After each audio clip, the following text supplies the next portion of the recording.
আল্লাহ তাআলা বলেন, ইয়া আইয়ুহাল্লাযীনা আমানু, হে পৃথিবীর ঈমানদার নর এবং নারী, হে পৃথিবীর বিশ্বাসী নারী পুরুষ, আতিউল্লাহ ওয়া আতিউর রাসূল, তোমরা আল্লাহ তাআলার আনুগত্য করো, তোমরা তার রাসূলের আনুগত্য করো, মুহাম্মদ সাল্লাল্লাহু আলাইহি ওয়াসাল্লামের আনুগত্য করো।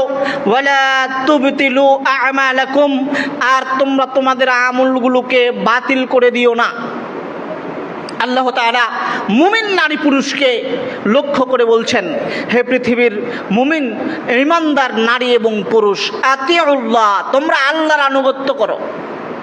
আল্লাহর আনুগত্য মানে আল্লাহর ইবাদত করো, আল্লাহ যা আদেশ করেছেন তা তোমরা বাস্তবায়ন করো।